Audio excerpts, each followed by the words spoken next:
Yo les amis, c'est Kazan, j'espère que vous allez bien. Et aujourd'hui, je crois que tu l'auras compris, je t'ai montré mes deux items scellés que je possède dans la collection de épées et boucliers de base. Alors franchement, j'ai peut-être un petit booster supplémentaire, mais sans grande conviction.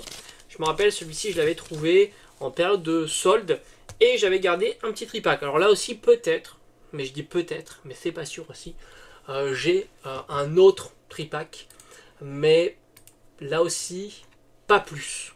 Pas de display, pas de TB, je pourrais dire malheureusement, même si c'est vrai que je collectionne peu, on va dire, les ETB des séries classiques. Je crois que j'en ai même aucune. Et pas d'autres items, évidemment. Alors en règle générale, c'est vrai que il n'y a pas énormément d'items sur une série comme ça, puisque après ce sont des Pokébox. Je dois avoir encore une Pokébox ou deux de Zacian et Zamazenta, mais il y a d'autres séries dans la Pokébox. Et d'ailleurs, c'est assez marrant, parce que dans ces Pokébox, je crois que tu as du XY. Bon, petite parenthèse fermée. Alors la série est sortie en 2020, hein, début d'année 2020. Donc nouveau bloc, évidemment. C'est une série qui est composée de 216 cartes, dont 14 secrètes. Et malheureusement, ils ont un peu rompu avec le bloc Soleil et Lune, avec les cartes Escouade, et aussi avec un format qu'ils avaient introduit, texturé, alternatif. Et ça, c'est vraiment dommage. Mais malgré tout, quand c'est sorti, j'ai envie de te dire, c'était une série qui était, somme toute, assez populaire, parce qu'il y avait deux Pokémon légendaires qu'on appréciait beaucoup dans Épée et Bouclier, à savoir Zacian et Zamazenta.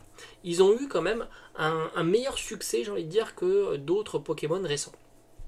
Je trouve que c'était pas si mal, et aller chercher la carte Gold, qui était les cartes premium, on va dire, de la série, c'était pas rien à l'époque, hein, je m'en souviens encore, j'ai fait pas mal d'ouvertures, d'ailleurs j'ai eu de la chance, quasiment tout de suite, j'ai réussi à mettre la main sur, c'était Zamazenta Gold, et franchement j'étais super content parce que c'était l'une des plus grosses cartes de la série, et en plus j'avais réussi à avoir le Ronflex VMAX Rainbow qui lui aussi faisait partie des top cartes de cette série là, donc autant te dire j'étais gâté. Alors je sais pas si ça tombait plus régulièrement que sur les séries plus récentes, mais c'est vrai que sur les débuts de bloc épée et bouclier, j'ai eu beaucoup de succès, que ça soit épée et bouclier de base, Clash des Rebelles, mais aussi Ténèbres embrasées. D'ailleurs, Ténèbres embrasées, j'ai pas ouvert énormément de boosters et j'ai eu 4 Dracofeu VMAX, donc autant te dire que j'étais plutôt très chanceux. Alors un booster seul,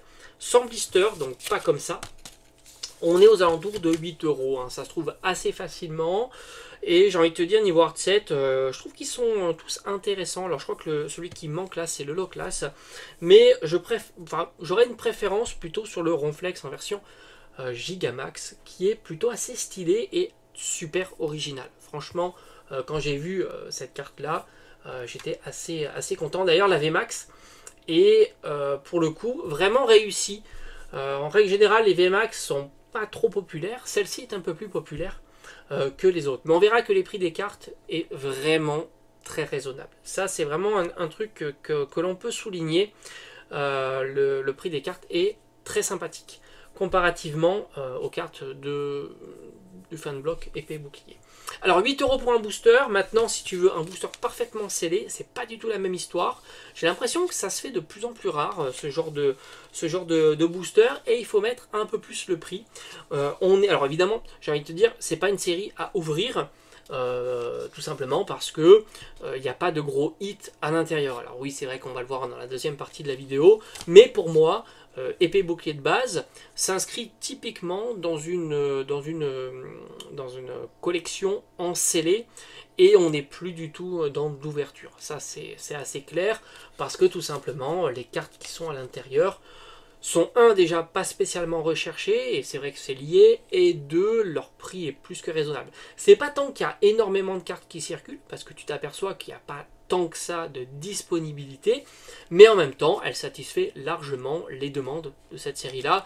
Moi-même, je me souviens, hein, en vide-grenier, j'ai pu voir pas mal de cartes de cette série-là, dont les cartes Gold, et à des très bons prix, et ça part voire très difficilement.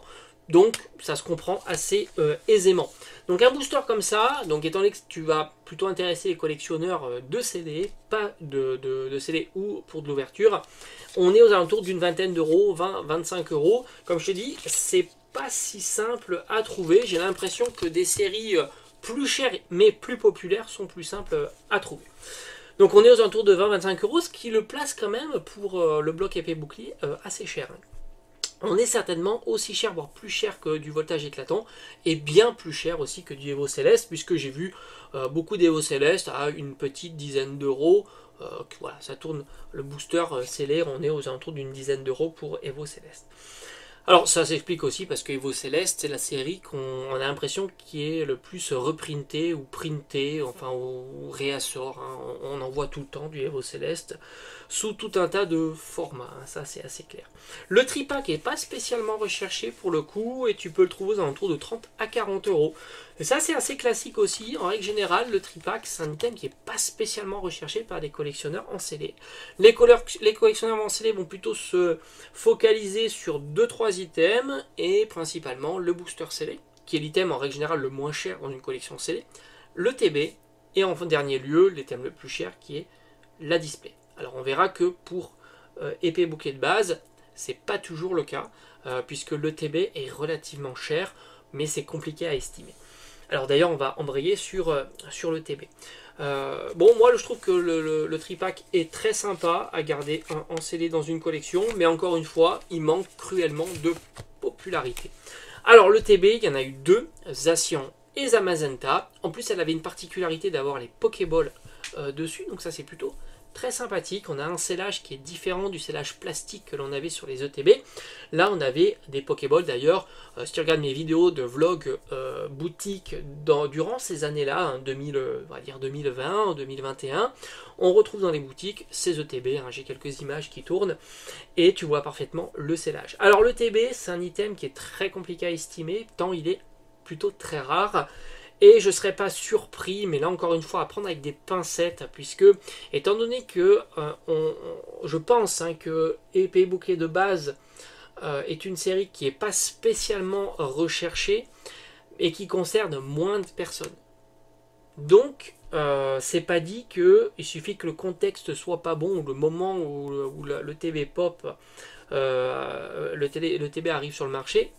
C'est pas sûr qu'il y ait beaucoup d'effervescence sur cette ETB là, mais faut être assez réaliste. Une ETB comme ça vaudra certainement bien plus que 500 euros, voire même 1000 euros. Moi, je dirais que ça semble plus que objectif si on donne une fourchette large de 500 à 1000 euros, mais plutôt proche des 1000 euros que des 500 euros. Ouais, c'est un petit peu ce que j'ai envie de penser pour cette ETB. Voilà, je dirais que c'est à peu près ça.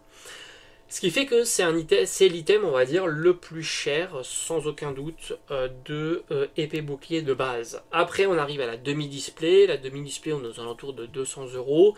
Et la display complète, on est aux alentours de 400 à 500 euros. J'ai envie de dire, c'est pas l'item. Je pense que, là encore une fois, on n'est pas sur un item ultra demandé et encore moins sur la display. Parce que j'ai l'impression que la display est quand même plus présente, on en voit un petit peu plus. Et j'ai envie de dire, la demande semble être, je préfère prendre des pincettes avec tout ça, mais j'ai envie de dire, voilà, ça semble être un peu moins recherché, du moins peut-être faire plus attention à ça. Voilà, c'est un petit peu ce que je constate. Donc globalement, pour moi, vraiment, épée et bouclier, c'est la série qui illustre parfaitement l'item qui est pas ouvrable en le sens où le scellé est très cher et les cartes à l'intérieur sont vraiment pas du tout recherchées. Je pense que vraiment le tarif d'une carte se fait principalement non pas par sa rareté en circulation, mais principalement par sa demande. Si la demande était un peu plus conséquente, on va dire que les cartes vaudraient un petit peu plus cher. Moi je pense que c'est assez objectif. Malgré tout, si tu ne recherches pas que des cartes sous format alternatif ou sur format type AR, il n'y en avait pas évidemment à cette époque-là, ou TG, ça reste une série qui est plutôt jolie, et tu as quand même quelques Pokémon intéressants dans cette série, puisqu'on retrouve du Celebi, du Victini, du Loclas, du Ronflex, faut le noter, hein, parce que Ronflex on le voit pas si souvent que ça.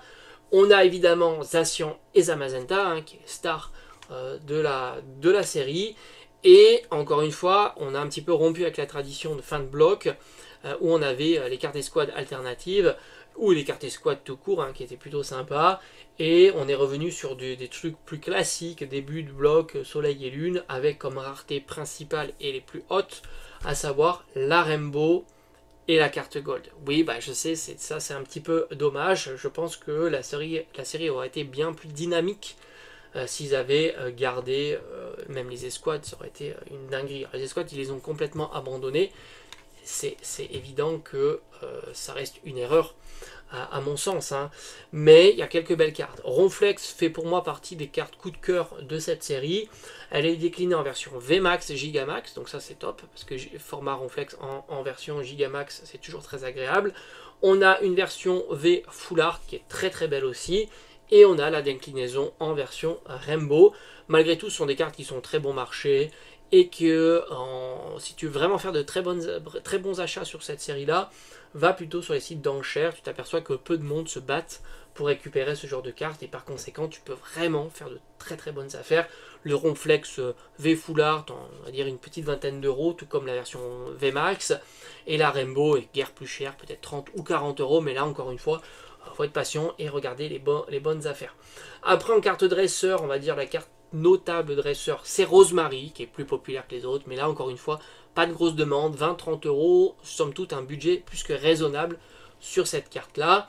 Et enfin, tu as évidemment les deux stars de la série, Zacian et Zamazenta. Et là, tu as Zacian qui est plus populaire, malgré tout, donc un peu plus cher, mais tu peux vraiment faire de très bonnes affaires, là encore une fois en format enchère. Moi j'ai vu Zamazenta en vide-grenier à une trentaine d'euros, ça partait absolument pas. Pas de défaut sur cette carte là, en plus elle était vraiment très très jolie, pour te dire le manque d'engouement qu'il peut y avoir sur ce genre de cartes. J'ai envie de dire malheureusement, genre de série malheureusement, parce que en ce moment l'essentiel de la captation est faite sur le fin de bloc épée bouclier, enfin plutôt milieu de bloc, fin de bloc épée bouclier, et surtout les alternatives. Et j'ai presque envie de dire bien que, parce que j'ai vu aussi des alternatives de type reine de glace, moins chères qu'on va dire que la cote traditionnelle, et là aussi il y a un manque d'engouement hein, qui est assez fort. Donc tout ça est évidemment à prendre avec des pincettes. Les prix sont plus indicatifs parce que tu n'es pas censé ignorer que en ce moment le prix des cartes n'est pas, enfin plutôt la demande sur les cartes n'est pas très très haute en ce moment. D'ailleurs je te ferai une petite vidéo sur les SAR les moins chers du bloc écarlate et violet. Donc pour moi vraiment la série épée bouclier c'est vraiment la série qui illustre parfaitement la collection de scellés. Par conséquent, c'est une série qui a une base très solide à sa cotation en version scellée, puisque sa demande est exclusivement pour enrichir la collection de scellés, non pas via aussi d'autres mécanismes comme les box break. On sait très bien qu'il y a des séries dont le prix a monté considérablement, dû principalement à certaines popularités de cartes et au box break. Alors que pour épée bouclier de base, tu es sur une série 100% scellée, déconnectée complètement par rapport à la valeur des cartes qu'il y a à l'intérieur et sa potentielle ouvrabilité en version box break. J'espère que ça t'a plu et on se dit à très vite.